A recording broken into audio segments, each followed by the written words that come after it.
She sat at the window watching the evening invade the avenue. Her head was leaned against the window curtains, and her nostrils was the odor of dusty surreton. She was tired.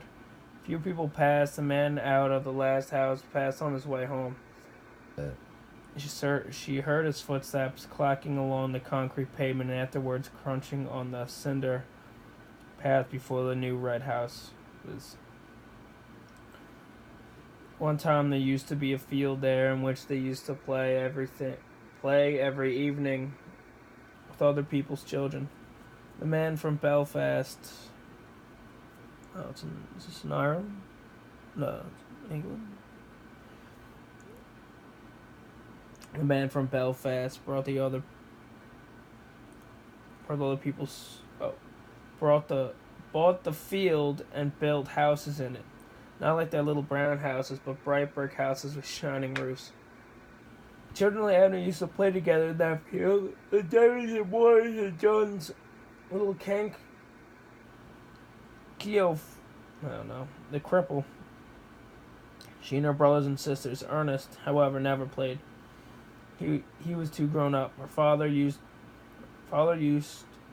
often to hunt them in out of the field with his blackthorn stick, but usually little Keough used to keep mix and call out whenever he saw her father coming. Still, they seemed to have been rather happy then. Her father was not so bad then, and besides, her mother was alive. That was a long time ago. She and her brothers and sisters were all grown up, and her mother was dead. Tizzie Dunn was dead too, and the Waters had gone back to England. Everything changes. Now she was going to go away like the others, to leave her home. Home, she looked round the room, reviewing all its familiar objects which she had dusted once a week for so many years, wondering where on earth all the dust came from. Perhaps she would never see again those familiar objects from which she had never dreamed of being divided. And yet during all those years she had never found out the name of the priest whose yellowing photograph hung on the wall above the broken harmonium beside the color print of the promises made to Blessed Margaret Mary Elcookie. He had been a school friend of her father. Whenever he showed the photograph to a visitor, her father used to pass it with the casual word, "He is in Melbourne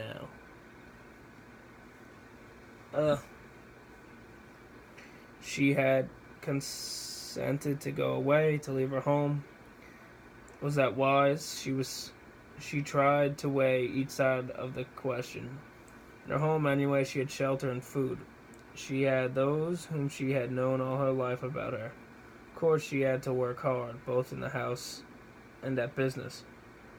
What would they say to her in the stores when they found out that she had run away with a fellow? Say she was a fool, perhaps. The place would be filled up by advertisements. Miss Gavin would be glad. She'd always had an edge on her, especially whenever there were people listening.